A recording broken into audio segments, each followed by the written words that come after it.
Shalom,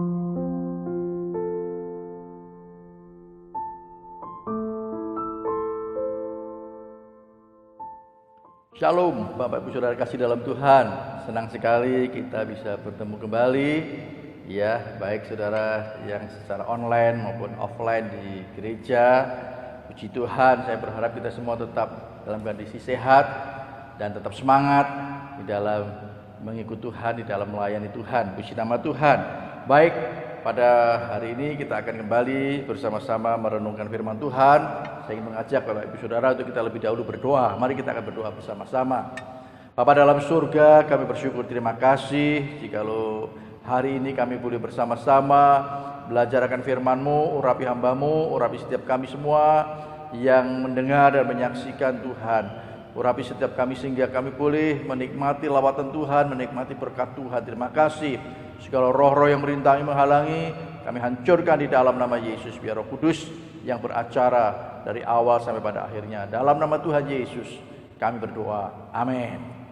Baik, kita akan merenungkan satu kebenaran firman Tuhan yang hari ini saya berikan satu judul, yaitu mencapai kedewasaan penuh. Mencapai kedewasaan penuh.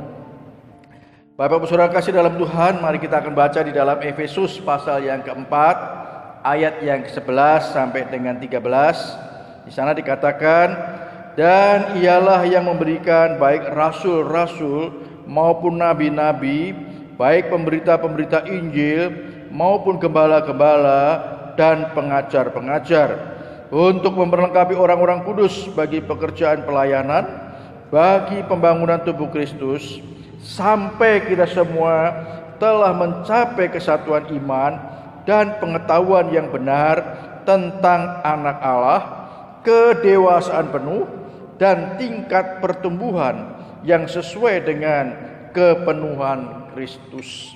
Nah, saya ingin menggarisbawahi kata kedewasaan penuh. Saudara, semua orang percaya harus menjadi seperti apa yang diharapkan oleh Tuhan Yesus di dalam firman tadi, yaitu menjadi orang Kristen yang dewasa. Menjadi orang Kristen yang dewasa, memiliki kedewasaan penuh, bukan orang Kristen yang kanak-kanak, bukan orang Kristen yang manja, tetapi menjadi orang Kristen yang dewasa. Hal ini juga sesuai dengan visi gereja kita, mendewasakan jemaat. Saudara, Tuhan menginginkan supaya kita benar-benar mencapai kedewasaan penuh. Artinya apa? Yaitu menjadi semakin seperti Yesus, menjadi semakin seperti Yesus. Itu yang Tuhan inginkan. Puji nama Tuhan.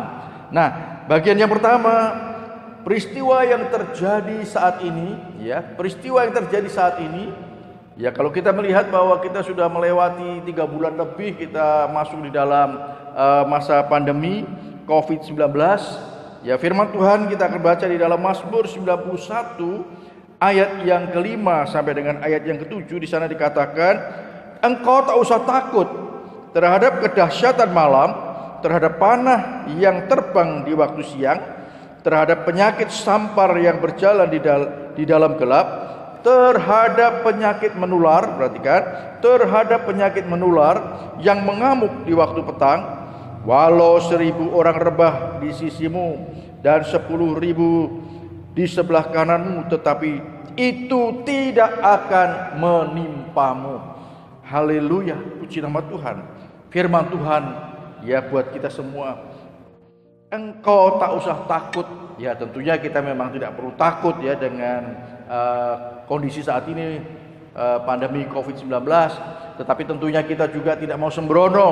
Kita harus mengikuti protokol yang diberikan oleh pemerintah, protokol kesehatan. Dan puji Tuhan, gereja kita sudah melaksanakan di dalam ibadah kemarin yang pertama. Puji nama Tuhan. Saya berharap itu bukan hanya di gereja saja, tetapi di dalam kehidupan kita sehari-hari, kita harus tetap mengikuti protokol kesehatan, sehingga apa yang dikatakan, kamu tidak usah takut, itu akan benar-benar kita tidak perlu takut terhadap penyakit yang menular.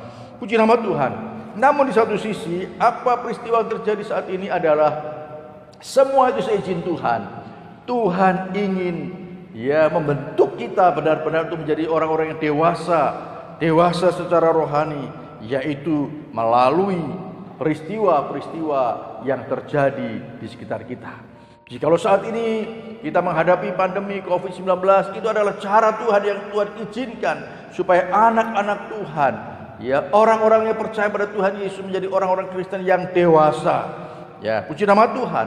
Jadi kalau saudara mengerti akan hal ini, saudara tidak perlu bersungut-sungut, tetapi saudara tetap bersyukur karena Tuhan izinkan semua ini terjadi supaya kita menjadi orang Kristen yang dewasa. Saudara, yang kedua saya katakan di sana menentukan kesehatannya sendiri, Di dalam 1 Timotius pasal yang keempat ayat yang ke-8 di sana dikatakan latihan badani, ya, atau saya boleh katakan olahraga terbatas gunanya, tetapi ibadah itu berguna dalam segala hal karena mengandung janji baik untuk hidup ini maupun untuk hidup yang akan datang. Saudara, latihan badani atau olahraga, ya, kita harus menjaga kesehatan kita. Di dalam kondisi seperti ini, saudara, kesehatan kita sangat-sangat penting untuk kita jaga supaya kita tidak mudah tertular oleh virus corona yang ada di sekitar kita. Saudara, kita harus menjaga kesehatan kita masing-masing, yaitu dengan berolahraga. Walaupun firman Tuhan katakan latihan badani itu terbatas gunanya, tetapi artinya tetap berguna untuk kesehatan kita. Saudara, dan kita sendiri nanti yang akan menentukan bagaimana, apakah kita hari ini merasa sehat sehingga kita boleh layak untuk beribadah di gereja, apakah kita sedang tidak sehat sehingga kita harus ibadah secara online. Saudara, kita yang menentukan sendiri.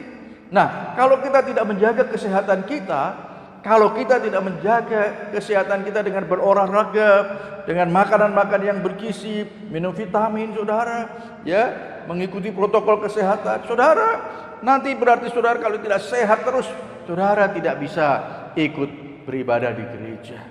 Ya, saya tidak membatasi, bukan berarti ibadah secara online tidak menjadi berkat buat kita, tetapi saudara, kita tentunya juga ingin.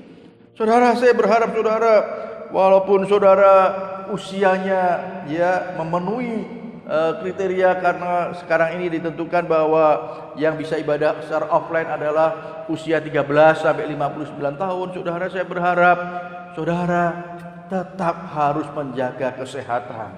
Jangan sampai saudara usianya memenuhi persyaratan, tetapi saudara tidak bisa beribadah karena saudara tidak sehat. Saudara, ini sangat penting, saudara. Kenapa saya kaitkan dengan untuk mencapai kedewasaan penuh? Karena kita diperhadapkan untuk menentukan diri kita sendiri. Apakah saya sehat? Apakah saya bisa ibadah secara online? Apakah saya bisa ibadah offline? Saudara menentukan sendiri. Nah, saudara, tentunya ini kalau orang yang malas, dia akan memilih online. Dan belum tentu dia akan ibadah secara online benar-benar. Nah, saudara, kita menentukan sikap kita sendiri, menentukan melihat kesehatan kita sendiri supaya kita benar-benar bisa beribadah baik di gereja maupun secara online. Bukan berarti kalau saudara ibadah di online, oh kalau gitu saya nggak perlu menjaga kesehatan. Bukan, saudara. Dimanapun kita berada, kita harus tetap menjaga kesehatan kita. Tetapi saya ingin tekankan, kondisi saat ini, situasi yang terjadi saat ini, saudara, kita perlu menjaga kesehatan kita masing-masing. Puji nama Tuhan. Nah, bagian yang ketiga, kita bukan hanya menentukan kesehatan kita sendiri, tetapi kita sendiri sudah saya singgung tadi, kita menentukan dapat atau tidak untuk beribadah. Ya, sekali lagi kita menentukan sendiri apakah kita dapat atau tidak dapat untuk beribadah. Ya, firman Tuhan di dalam Ibrani 10 ayat 25 di sana dikatakan, janganlah kita menjauhkan diri dari pertemuan-pertemuan ibadah kita seperti dibiasakan oleh beberapa orang, tetapi marilah kita saling menasehati dan semakin giat melakukannya menjelang hari Tuhan yang mendekat. Saudara, kita diberi kebebasan untuk menentukan sendiri. Ya, tadi sudah saya singgung, Apakah kita akan beribadah secara online? Apakah kita akan beribadah secara offline di gereja? Ya, walaupun firman Allah dengan jelas mengajarkan kepada kita, firman Tuhan sudah mengajarkan kepada kita bahwa kita jangan meninggalkan, jangan menjauhkan pertemuan-pertemuan ibadah. Tetapi saudara, di dalam kondisi saat ini, saudara akan menentukan saudara sendiri. Dan disinilah kita dituntut menjadi orang-orang Kristen yang dewasa. Kalau orang Kristen yang kanak-kanak, sudah nggak usah ibadah-ibadahan, wes enak tidur di rumah saja. Saudara, wes tidak online, tidak offline. Saudara, kalau orang Kristen yang kanak-kanak. Tetapi bagi orang Kristen yang dewasa, dia akan mengoreksi kesehatan dia akan menjaga kesehatannya, dan dia akan menentukan sendiri apakah saya bisa beribadah di gereja atau harus secara online. Puji nama Tuhan. Di dalam 1 Timotius pasal 4 ayat yang ke-7b di sana dikatakan, latihlah dirimu beribadah. Puji nama Tuhan. Ternyata ibadah juga harus kita latih, saudara, supaya kita memiliki gairah, memiliki semangat untuk beribadah dengan sungguh-sungguh. Puji nama Tuhan. Bagian yang keempat, menentukan mau memberi atau tidak memberi. Nah, saudara, bagian daripada menentukan kedewasaan rohani kita, firman Tuhan juga mengajarkan kepada kita sendiri akan menentukan apakah kita mau memberi ataukah kita tidak akan memberi. Ya, dalam 2 Korintus pasal 9 ayat 6 dan 7 di sana dikatakan, camkanlah ini, orang yang menabur sedikit akan menuai sedikit juga, dan orang yang menabur banyak akan menuai banyak juga. Hendaklah masing-masing memberikan menurut kerelaan hatinya, jangan dengan sedih hati atau karena paksaan, sebab Allah mengasihi orang yang memberi dengan sukacita. Saudara, dalam ibadah waktu yang 30 menit saja, ya, kita tidak melakukan mengedarkan kantong persembahan secara keliling, saudara, tetapi disiapkan kotak di depan, sehingga itulah yang menentukan kita sebagai orang Kristen yang dewasa ataukah kita masih kanak-kanak. Kalau kita orang Kristen yang dewasa, kita tidak usah didorong, kita tidak usah harus diedari kantong persembahan, tetapi karena kita rindu untuk memberi, ya, rindu untuk memberi karena firman Tuhan katakan, berilah dan kamu akan diberi. Lebih berbahagia memberi daripada menerima. Dan Roh Kudus, firman Tuhan juga mengajarkan kepada kita tadi, orang yang menabur sedikit akan menuai sedikit juga. Saudara, kita akan juga belajar untuk menjadi orang Kristen yang dewasa, yaitu dengan memberi. Saudara, puji nama Tuhan, saya melihat bahwa peristiwa-peristiwa ini yang terjadi ini benar-benar sedang mengajar kepada kita anak-anak Tuhan, sedang mendidik kepada kita anak-anak Tuhan, supaya kita benar-benar menjadi orang-orang Kristen yang dewasa, yang tidak perlu didorong-dorong lagi, yang tidak perlu harus diajarkan lagi, tetapi kita melakukan, ya, sesuai dengan pimpinan Roh Kudus yang akan memimpin pada kita masing-masing, dan tentunya ketaatan kita kepada pimpinan Roh Kudus. Puji nama Tuhan. Bagian yang terakhir, ya, yaitu harus mempunyai komitmen yang kuat. Sekali lagi, bagian yang terakhir, harus mempunyai komitmen yang kuat. Orang-orang Kristen yang dewasa, dia mempunyai komitmen yang kuat. Ya, aku melakukan sesuatu bukan supaya aku dilihat oleh manusia, bukan supaya aku boleh dilihat oleh orang lain, tetapi aku sedang melakukannya untuk Tuhan, tetapi aku sedang mengasihi Tuhan, aku ingin berjumpa dengan Tuhan, aku ingin menyenangkan hati Tuhan. Itulah tandanya orang-orang Kristen yang dewasa. Saudara, sama seperti Tuhan Yesus sendiri juga taat kepada Bapa. Dikatakan di dalam Filipi pasal 2 ayat 8, dan dalam keadaan sebagai manusia, ia telah merendahkan dirinya dan taat sampai mati, bahkan sampai mati di kayu salib. Yesus sudah memberikan teladan sebagai manusia, ia taat sampai mati kepada Bapa, dan tujuan akhir kita adalah menjadi serupa dengan Yesus, menjadi seperti Yesus, dan kita harus belajar dari ketaatannya. dari ketaatannya, baik dalam ketaatan memberi, baik dalam ketaatan untuk beribadah, ya, karena kita mau menjadi seperti Tuhan Yesus. Orang-orang yang menjadi seperti Tuhan Yesus adalah orang-orang yang dewasa rohani. Dan Tuhan sedang mencari orang-orang yang dewasa rohaninya, karena Tuhan mau memakai mereka untuk menjadi alatnya. Mari saudara, biarlah melalui sekali lagi, melalui peristiwa yang terjadi saat ini, biarlah kita tetap mengucap syukur pada Tuhan, karena Tuhan sedang memproses kita, karena Tuhan sedang membentuk kita, supaya kita menjadi orang-orang Kristen yang dewasa, orang-orang Kristen yang tanpa didorong-dorong, tanpa disuruh-suruh, tetapi dia akan melangkah dengan sendirinya, melakukan karena dia sedang mengasihi Tuhan. Dia tahu bahwa saya harus bisa menjadi seperti Yesus. Puji nama Tuhan, biar kiranya firman Tuhan pada hari ini akan menjadi satu kekuatan bagi kita. Tuhan Yesus memberkati kita semua. Amin. Baik, mari kita akan berdoa. Bapa dalam surga, kami bersyukur, terima kasih melalui kebenaran firman-Mu hari ini Tuhan. Biarlah kiranya kami boleh dikuatkan melalui firman-Mu, kami boleh diteguhkan melalui firman-Mu, kami boleh menjadi anak-anak-Mu yang taat kepada-Mu Tuhan, seperti Engkau juga taat kepada Bapa.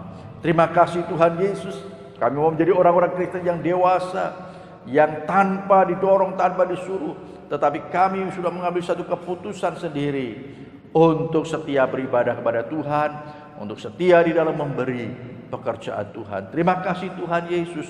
Kami mengucap syukur buat semuanya Tuhan. Biar Roh Kudus yang ada di dalam diri kami akan mengajarkan kepada kami, yang akan menolong kami untuk kami dapat melakukan kebenaran-kebenaran firman-Mu Tuhan. Tuhan terima kasih. Jikalau Tuhan izinkan, saat ini kami harus menghadapi pandemi COVID-19 ini Tuhan. Terima kasih buat semuanya Tuhan. Dan kami percaya Tuhan, Tuhan akan menyertai kami, Tuhan akan melindungi kami di saat kami taat melakukan apa yang Tuhan ajarkan kepada kami. Terpujilah nama-Mu Tuhan. Terima kasih Tuhan. Kami berdoa buat seluruh sidang jemaat-Mu Tuhan. Biarlah kiranya Tuhan tolong mereka Tuhan. Jauhkan mereka semua dari segala sakit penyakit, dari segala malapetaka bahaya. Jauhkan dari segala penularan virus corona Tuhan. Kami tolak di dalam nama Yesus. Terima kasih Bapa. Berkati seluruh sidang jemaat-Mu dalam segala usaha dan pekerjaan mereka, pelayanan mereka, dan keluarga mereka masing-masing. Tuhan tolong dalam segala pergumulan apapun yang dihadapi Tuhan. Tuhan buka jalan. Terima kasih. Kami mengucap syukur di dalam nama Tuhan Yesus. Kami sudah berdoa. Haleluya. Amin. Ya, Bapak Saudara kasih dalam Tuhan, saya ingin menyampaikan pengumuman. Sebenarnya pengumuman ini saudara, saya hanya mengingatkan supaya Bapak Ibu Saudara rajin membaca di warta gereja, ya.